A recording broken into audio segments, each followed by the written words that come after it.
It was supposed to be a farewell, solemn, sacred, and unifying. But instead it became a reckoning. Under the scorching Nairobi sun, tens of thousands filled the national stadium to bid farewell to the man they called Baba Raila Odinga, the father of modern opposition, the voice that had once carried Kenya's hopes through decades of struggle. Flags flew at half-mast choirs sang softly, and cameras rolled across the world. Yet behind every tear, another emotion lingered: tension. Because this was not just a funeral, it was a live test of who truly holds the soul of Kenya. When former President Uhuru Kenyatta rose to speak, the air erupted. The cheers were not just for a man, they were for a memory. His words, warm and rhythmic, echoed through the crowd like Raila himself had borrowed his voice one last time. But when the microphone passed to President William Ruto, the transformation was instant. The stadium fell silent. Hands stopped clapping. Faces hardened. The speech was perfect on paper, presidential, rehearsed, polite, but it landed with the weight of distance. For the first time, Ruto faced a truth no poll could reveal: power may command silence, but it cannot command love. And as the coffin was lifted and the crowd began to sing Jamaica Farewell, one question hung heavy in the air. Was this a goodbye to Raila Odinga, or a quiet farewell to Ruto's connection with his own people? Across the continent, millions watched and wondered whether Kenya, America's most trusted democracy in East Africa, had just shown the world that the era of scripted leadership is over. Stay with us, because what happened that afternoon at the stadium may have changed Kenya's political pulse forever. Please share if you believe that leadership is measured not by applause, but by authenticity. Subscribe if you believe that the truth, not the headlines, should lead the conversation. The morning began like a hymn. Long before the cameras were set, the stadium was already full, waves of red, black, and green fluttering in the wind as men and women sang old freedom songs that once carried Raila Odinga's name through the streets of Kisumu and Nairobi. Vendors sold miniature flags and portraits marked Baba Forever. Even the sky seemed heavy, as if it too understood that Kenya was about to close a chapter written in pain, protest, and persistence. The event was meant to be solemn.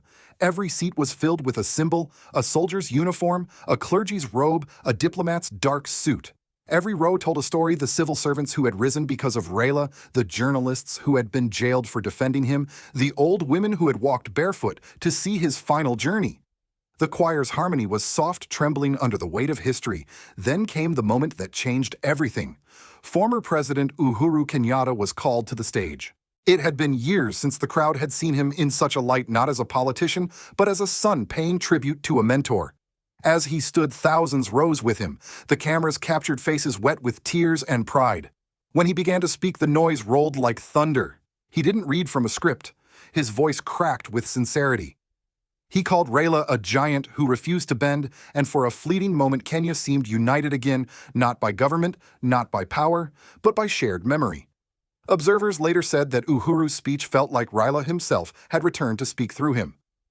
Even Rosemary Odinga, Raila's daughter, smiled faintly as the crowd chanted her father's name. It was emotional, spontaneous, and undeniably human. But then came the shift. The MC called, "Your Excellency, the President of the Republic of Kenya." William Ruto rose, adjusted his jacket, and walked toward the podium. The same crowd that had cheered minutes before fell eerily quiet. The silence was not respect, it was distance. Some people crossed their arms, others whispered. Even the camera crews hesitated, unsure whether to zoom in or stay wide. Ruto began his speech in perfect form, formal, structured, precise. He praised Raila's unyielding service to the nation, his courage in adversity, his contribution to democracy. The words were correct, but they weren't alive. They were polished metal where the crowd had come for warmth. Within minutes, murmurs rippled through the stands. Then came the first wave of hand gestures, subtle at first, then bolder, as if the audience was pushing his words back at him. Some started to boo, others waved him off, and a few shouted, "We don't believe you." It wasn't chaos, it was clarity. A leader standing before his people and realizing they no longer shared the same rhythm. Ruto pressed on, reading through his paragraphs, his tone unwavering, but his eyes searching. At one point, he tried to evoke emotion quoting scripture, but the response was silence. He shifted from one foot to another, adjusted his tie, smiled faintly, and concluded, "May the Almighty God bless our beloved nation." The applause was polite but thin, a mere formality for the cameras. For many watching, that was the real story of the day. Not the farewell of Raila Odinga, but the unveiling of Kenya's shifting heartbeat. Uhuru, once dismissed as a relic of the past, had just rekindled his bond with the people. Ruto, the man of the present, had just discovered how fragile popularity becomes when words lose their truth. As the band began to play the closing hymn, the contrast lingered like smoke, the warmth of Uhuru's embrace, the chill of Ruto's distance. The crowd's energy told a truth no analyst could spin. The soul of Kenya doesn't belong to whoever holds office, but to whoever can still speak its language. The tension that began as whispers soon grew into a storm of emotion. No one had planned it. No one had called for it. Yet, as the final echoes of President Ruto's speech faded into the hot Nairobi air, the silence broke not with applause, but with rejection. From the back rows came the first chant, Uhuru, Uhuru. It spread like a spark through dry grass. Within seconds, the stadium that had been solemn minutes ago was alive again, only this time the rhythm was defiance. Hands rose, flags waved, and a chorus of voices drowned out the closing prayer. Ruto's security detail shifted nervously as the chants swelled louder, echoing off the concrete stands, Uhuru Baba Uhuru. It was not just nostalgia. It was protest.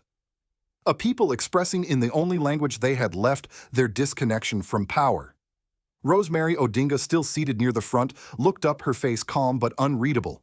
Behind her, members of the opposition clasped hands and nodded silently. The symbolism was heavy, the son of Kenya's first president being cheered, while the current president faced the quiet verdict of his nation. And then, as if destiny had chosen the soundtrack for this moment, the band began playing Jamaica Farewell. The soft strum of the guitar spread across the stadium, and thousands joined in, down the way where the nights are gay. The melody, once one of Raila's favorites, now carried double meaning. It was both a goodbye to a leader and a veiled farewell to a kind of politics that had lost its pulse. Ruto stood frozen for a moment. He tried to smile. The cameras caught him clapping along awkwardly, but his eyes betrayed him. He knew this was no longer his stage. The people had reclaimed it. Journalists described the moment as the turning point of modern Kenyan politics. Some compared it to the 2002 elections when citizens sang freedom songs to end an era. Others called it a live referendum where the crowd's energy said what ballots never could. On social media, the reaction was instantaneous. Within hours, hashtags like Maraga Ruto Bood when Uhuru returns and Matsi Baba Forever trended across Kenya. Clips of the crowd's silence during Ruto's speech were shared millions of times. Memes, commentary, even poetry, all carrying the same sentiment: authenticity cannot be faked. Government loyalists scrambled to contain the narrative. State-aligned TV stations edited out the booing. Official press releases spoke of isolated disruptions. But the truth had already traveled too far to be silenced. Even international outlets BBC Al Jazeera France 24 ran stories highlighting the extraordinary crowd reaction. Their headlines asked the same question: has Kenya's people just spoken louder than its president? Meanwhile, analysts dissected every second of the footage. They noticed the way Ruto's hands trembled slightly on the podium, the stiffness in his shoulders, the way Uhuru, seated beside Raila's family, looked at him with a faint, knowing expression, not of triumph, but of understanding. Because in politics, as in grief, moments like these cannot be staged. By evening, what was supposed to be a day of mourning had transformed into a day of reckoning. Commentators across the continent began drawing parallels between Kenya's event and the shifting tides of leadership across Africa. In Burkina Faso, Ibrahim Traoré's speeches to cheering youth were replayed alongside Ruto's awkward silence, two faces of a continent choosing between authenticity and protocol. For many Kenyans, that day felt like déjà vu, a return to the heart of people's politics. They remembered the rallies of the 1990s, the tear gas, the songs of defiance. But this time the revolution did not come with fists raised, only with hearts refusing to respond to words that no longer meant anything. As the sun set over the stadium, the music softened. The coffin of Raila Odinga was lifted high, and the crowd sang louder as if to send both a blessing and a warning into the sky. Baba has gone home, but the people are awake. By the next morning, Kenya was not the same. The images from the stadium had spread like wildfire: the cheers for Uhuru, the boos for Ruto, the haunting chorus of Jamaica Farewell. But beyond the spectacle, something deeper was shifting, a moral realignment, the kind that no government press release could undo. Across Nairobi, conversations at cafes, matatu stops, and street markets revolved around one question: did you see how they treated him? For many ordinary citizens, the event had stripped the layers of ceremony away from power. The presidency no longer seemed distant or divine, it was human, fallible, and exposed. In the rural counties, particularly in Raila's strongholds like Kisumu and Vihiga, people gathered around radios replaying Uhuru's words and murmuring that perhaps the old guard wasn't finished yet. Some even spoke of forming civic groups in Raila's honor, not political parties, but local movements to continue his social work. The idea of Baba's legacy committees began circulating online, a sign that the spirit of Raila Odinga would live on as a people's institution, not just a political memory. Meanwhile, within the corridors of power, unease simmered. Several MPs from Ruto's coalition began missing scheduled appearances. Anonymous sources told reporters that quiet meetings were taking place in Karen and Kiambu meetings that included both current and former officials who sensed a coming realignment. One aide close to the opposition said, "The funeral did what 10 rallies could not. It exposed the weakness of fear." State House responded with damage control. Officials framed the booing as isolated emotional reactions, and government influencers flooded social media with edited clips showing applause instead of rejection. But truth is stubborn. Even in the tightly controlled national broadcaster, one camera operator leaked the raw footage online, a moment that became symbolic of Kenya's growing resistance to political editing. Civil society seized the moment. Human rights groups, student unions, and labor leaders began issuing statements calling for a moral renewal in leadership.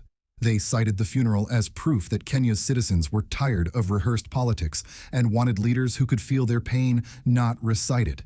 University students coined a new phrase that trended for days: "We are done being the audience." Diplomats, too, took notice. Behind closed doors, American and European envoys expressed concern over Ruto's public reception. Kenya had long been a cornerstone of U.S. policy in East Africa, stable, pro-market, and strategically aligned. But now a new narrative was forming, one of discontent simmering beneath democracy's surface. An internal briefing leaked from the U.S. Embassy reportedly described the event as a populist awakening with unpredictable consequences. For the Kenyan people, however, it was simpler than geopolitics. It was about truth. They had seen with their own eyes what authenticity looked like and what it didn't. Uhuru had spoken like one of them, while Ruto had spoken at them. In churches the following Sunday, pastors referred to the incident in sermons. "Even kings must listen when the people stop clapping." It was a line that captured the national mood, reverence for the departed, disillusionment with the living, and a cautious hope that something new might be born from the discomfort. By week's end, opposition leaders announced plans for a unity march for Raila's legacy. The government warned against it, citing security concerns. But organizers replied with a statement that echoed across the nation: "We do not march against power. We march to remind it who it belongs to." Kenya had buried one leader that week, but another truth had risen from the ground: the realization that the crowd itself, once dismissed as background noise, had become the loudest voice in the republic. When the sun set over Nairobi that evening, it wasn't just Kenya that felt the tremor. Across the world, headlines began to multiply. Kenya's president booed at national funeral, Uhuru's return revives old loyalties, and a day of mourning turns political. But to diplomats and strategists far beyond Africa's borders, this was more than a domestic embarrassment. It was a signal. For Washington, the symbolism was hard to ignore. Kenya had long been the model student in America's East Africa playbook: democratic, cooperative, and predictable. President Ruto had positioned himself as a modern reformer, open to Western partnerships and IMF-backed economic restructuring. Yet, in one afternoon, that image cracked. The same citizens who had been praised for their civic maturity on Election Day had now publicly questioned the legitimacy of the man Washington called a reliable partner. Inside the U.S. Embassy in Nairobi, cables reportedly described the incident as a rupture in public perception. Analysts feared that Ruto's weakening domestic standing could embolden rival powers, particularly China and Russia, who have been expanding influence across Africa through infrastructure projects and military cooperation. One senior diplomat quoted anonymously in Foreign Policy warned, "If Kenya's leadership loses credibility at home, it loses leverage abroad." That creates a vacuum, and in Africa, vacuums don't stay empty for long. Indeed, Moscow and Beijing's media wasted no time. Russian channels framed the booing as evidence of Western fatigue, portraying Kenya's unrest as part of a larger continental rejection of neoliberalism. Chinese state outlets emphasized stability and respect for sovereignty, subtly contrasting their approach to Washington's conditional aid. Both narratives converged on one message: Africa is rethinking who its friends are. Elsewhere across the continent, the images from Nairobi stirred quiet reflection. In Burkina Faso, Mali, and Niger, members of the S Alliance local commentators contrasted Ruto's cold reception with the roaring crowds that greet leaders like Ibrahim Traore and Assimi Goïta. One speaks from paper, a Burkinabe journalist wrote the other from the heart. The implication was clear: the age of imported democracy is fading, replaced by a rawer, more grounded form of leadership born from struggle, not ceremony. European outlets were more cautious but equally introspective.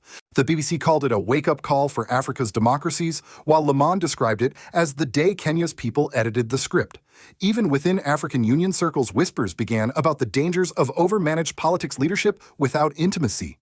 In Washington, think tank analysts debated whether the event signaled a temporary emotional episode or a lasting fracture in Kenya's pro-Western alignment. Some argued it was a natural reaction to economic hardships. Others saw it as part of a deeper continental awakening, the same wave that has pushed Sahel nations toward independence from traditional alliances. Whatever the interpretation, the conclusion was unavoidable. Kenya, once a symbol of stability, had exposed the vulnerability of Western narratives in Africa. A funeral had done what years of diplomacy could not: remind the world that no partnership can survive if it forgets the people it claims to serve. And as the world's attention turned back to the Sahel, many quietly asked, is this the moment when Africa finally begins to choose its own heroes? Men like Ibrahim Traoré, who build loyalty, not with contracts, but with conviction. As night fell over Nairobi, the echoes of that day refused to fade. The chants, the silence, the music, they all lingered like the final notes of a song that refuses to end. Raila Odinga had been laid to rest, but in truth, something else was being buried that afternoon: the illusion that power still speaks for the people. The funeral became more than a farewell. It was a mirror, a reflection of a nation where love for a fallen hero overshadowed loyalty to the living ruler. A reminder that no matter how carefully words are written, the crowd can always tell when the heart behind them is missing. The people's response wasn't rebellion, it was recognition. The moment they collectively realized that applause cannot be commanded, it must be earned. In the weeks that followed, conversations rippled across Africa. Commentators from Accra to Ouagadougou replayed the scenes and drew the same conclusion: the era of untouchable presidents is ending. Citizens are no longer satisfied with leaders who look powerful. They want those who feel human. For Americans watching from afar, it struck an uneasy chord. Kenya was supposed to represent the success story of democracy, proof that elections and stability were enough. But the stadium told another truth: democracy without connection becomes theater. And when the audience stops clapping, the curtain falls. Across the Sahel, leaders like Ibrahim Traoré are rewriting that script, rejecting borrowed models, speaking directly to their people, and grounding power in participation rather than performance. Whether one agrees with his methods or not, his message resonates: a government that forgets its people has already lost its sovereignty. Kenya's day of mourning thus became a lesson for an entire continent. Not about who ruled better, but about what kind of leadership Africa now demands: one rooted in empathy, truth, and courage. The kind of leadership that does not fear the crowd, but listens to it. As the song Jamaica Farewell faded from the stadium speakers that day, many thought it was only a goodbye to Raila Odinga. But maybe, just maybe, it was a farewell to an old Africa, the one that waited to be spoken for. A new one is rising, restless and awake. So tonight, as we remember that afternoon of mixed tears and defiance, ask yourself, do you still believe that power belongs to titles or to truth? And if the people can silence a president in his own house, what will they demand next? Please share if you believe that Africa deserves leaders who earn trust, not applause. Subscribe if you believe that truth is the foundation of real sovereignty.